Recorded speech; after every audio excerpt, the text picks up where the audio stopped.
I remember the exact moment I realized I had married a monster. We were at a charity gala in Seoul. Cameras everywhere.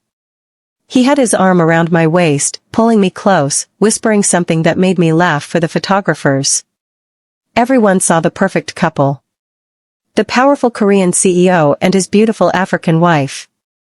A love story that broke barriers. But just 2 hours earlier, in our bedroom, he had looked at me with such cold, empty eyes and said, "You're nothing without me. Don't forget that." The same hands that held me gently in public had gripped my wrists so tight that morning that I had to wear long sleeves to cover the marks. For 3 years, I lived 2 lives. In one, I was loved, cherished, celebrated.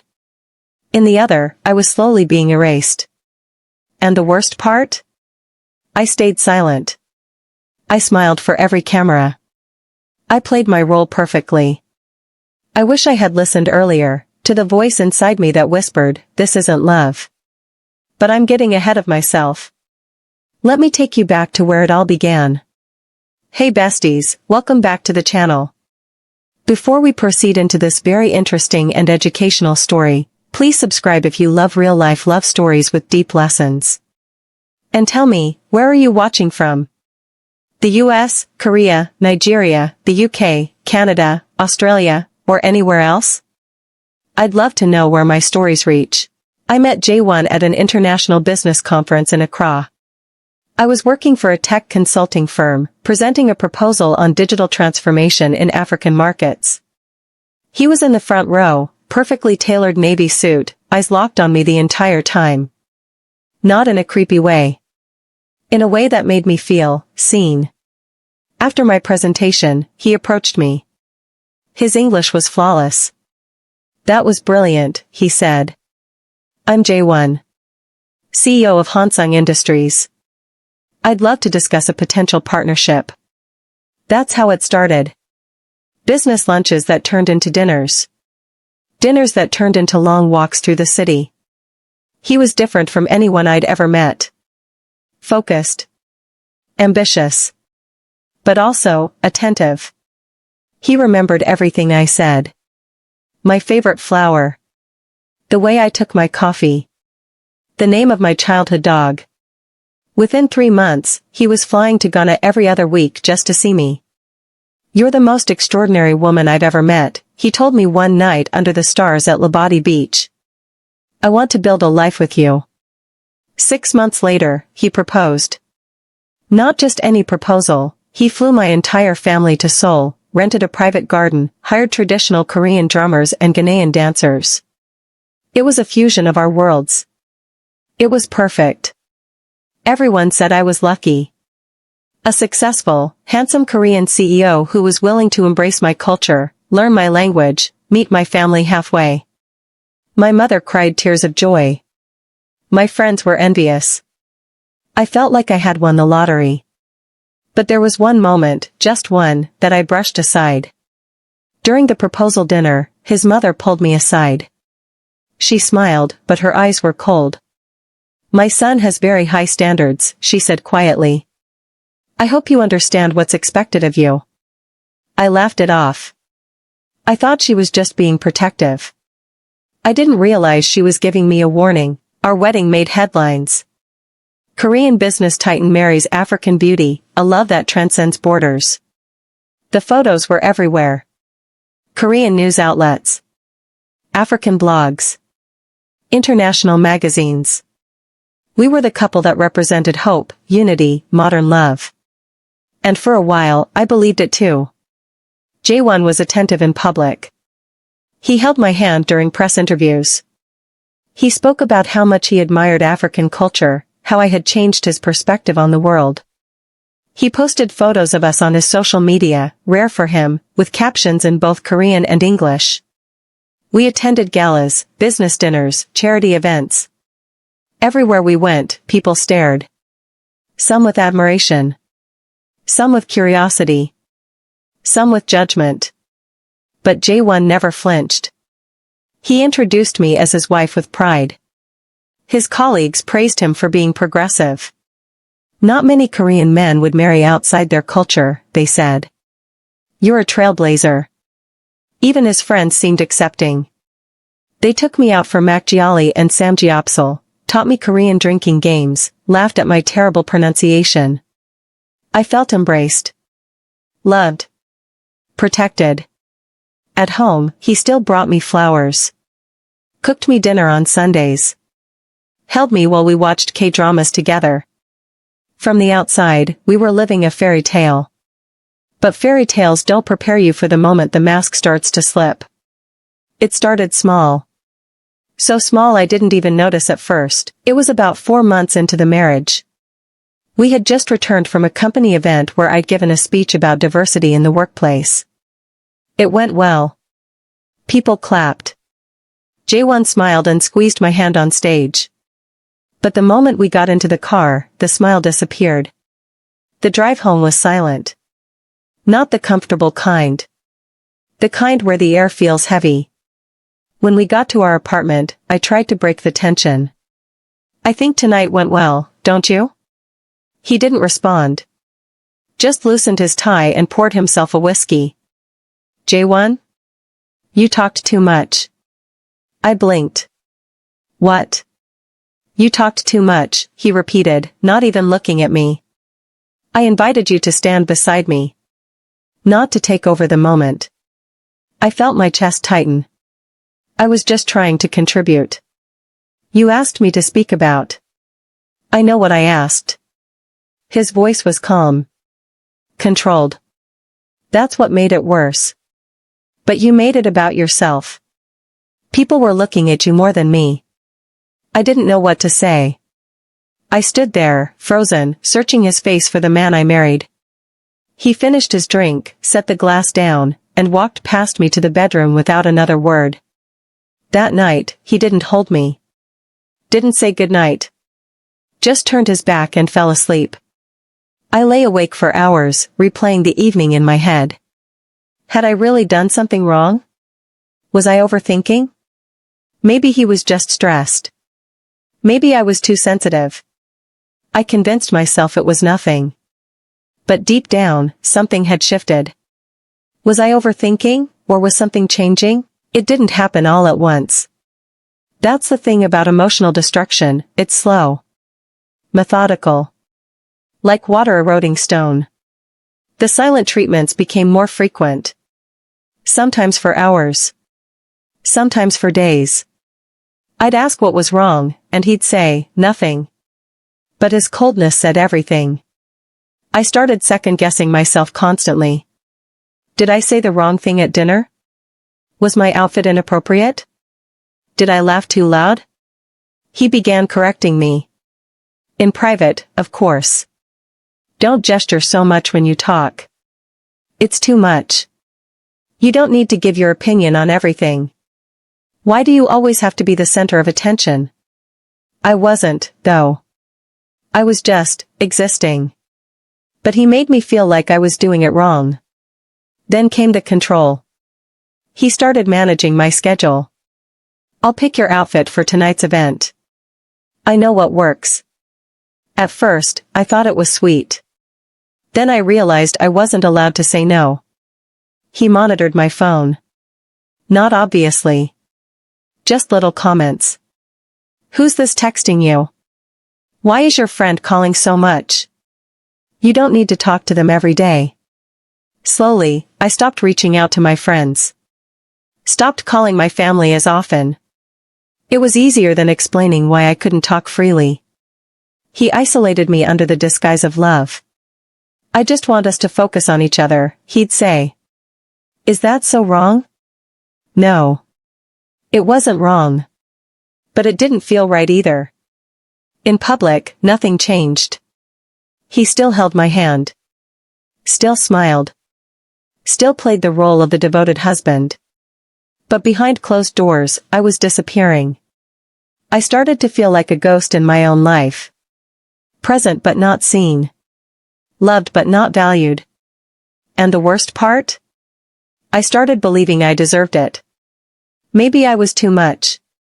Maybe I was too sensitive. Maybe I was lucky to have him, and I should just be grateful. I didn't know I was being conditioned. Trained. Erased. And I had no idea how much worse it was about to get. By the second year of our marriage, I had perfected the performance. Smile for the cameras. Laugh at his jokes. Stand slightly behind him, never overshadowing. Be gracious. Be elegant. Be quiet. In public, we were still the golden couple. The media loved us. His company loved us. We were invited to everything: presidential dinners, global summits, celebrity weddings. I became an accessory to his success. Beautiful. Exotic. A symbol of his open-mindedness. But at home, I was crumbling. He stopped touching me unless there was a reason. An event coming up. A photo op.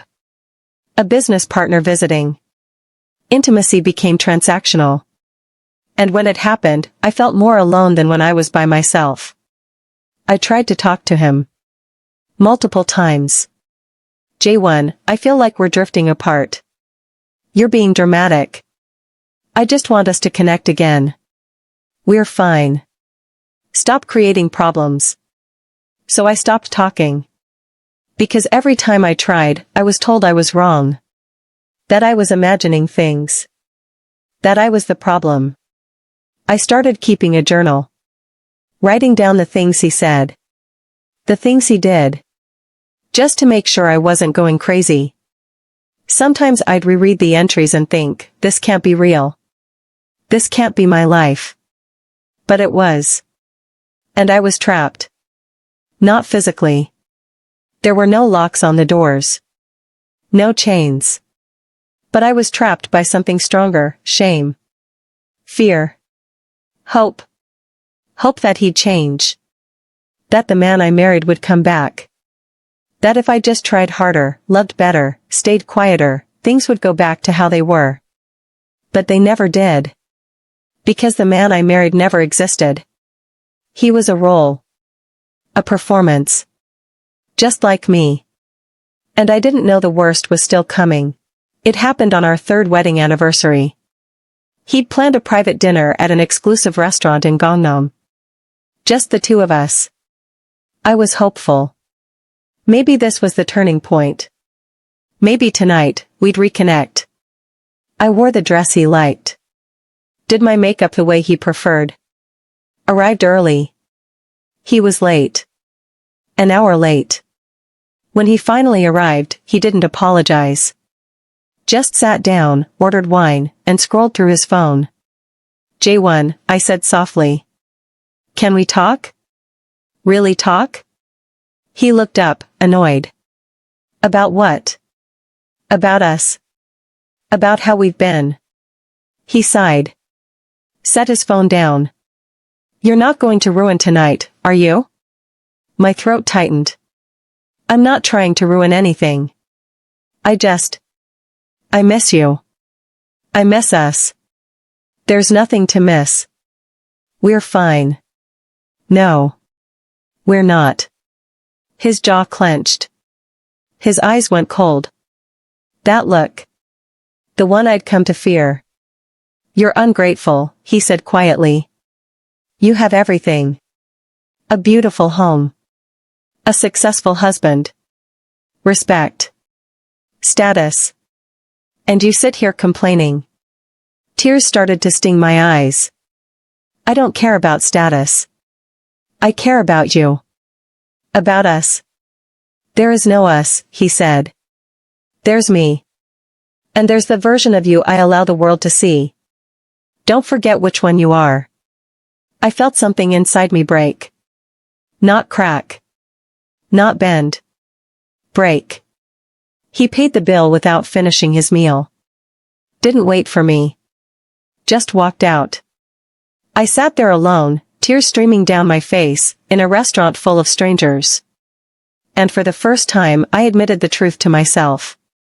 I didn't just marry the wrong man. I married someone who never loved me at all. 2 weeks after that dinner, I found out the truth. I wasn't snooping. I wasn't trying to. But his phone was on the kitchen counter, and it buzzed. A message preview lit up the screen. Can't wait to see you tonight. I miss you. Sumin. Sumin. His secretary. My hands were shaking as I unlocked his phone. I knew the passcode, he'd never changed it. I guess he never thought I'd check. The messages went back months. Intimate. Detailed. Planned. She wasn't just his secretary. She was his escape. His real life. And I was the obligation. The image. The international wife who made him look progressive and worldly. I scrolled further. There were photos. Dinners. Hotel rooms. Dates that happened on nights he told me he was working late. But what destroyed me wasn't the affair. It was a message he sent her 3 months into our marriage. Don't worry. This is just for show. She means nothing. You're the one I love. I sat on the bathroom floor and sobbed until I couldn't breathe. Everything made sense now. The coldness.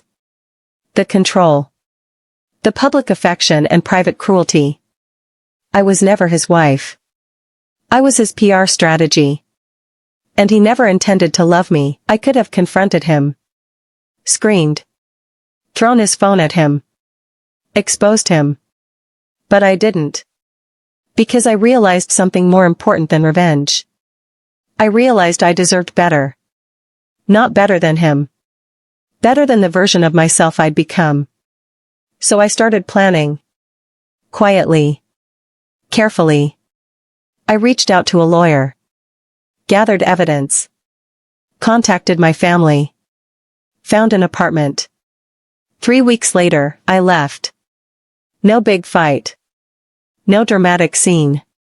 I just packed my things while he was at work and walked out. I left a note on the counter. I'm done being your performance. I hope she's worth it. He called. Texted. Sent people to find me. But I didn't respond. For the first time in 3 years, I chose myself. It wasn't easy. People talked. The media speculated. His family blamed me. Some friends took his side. But I didn't care anymore. Because I finally understood something I should have known from the beginning. Love doesn't destroy you. Control does. Manipulation does. Lies do. And I refuse to be destroyed anymore. Today, I'm rebuilding. Slowly. Piece by piece. I'm back in Ghana. Surrounded by people who love me for who I am, not who they need me to be. And I'm finally free. If this story touched you, don't leave yet. Click the video on your screen now to continue watching. And remember, love should never destroy you.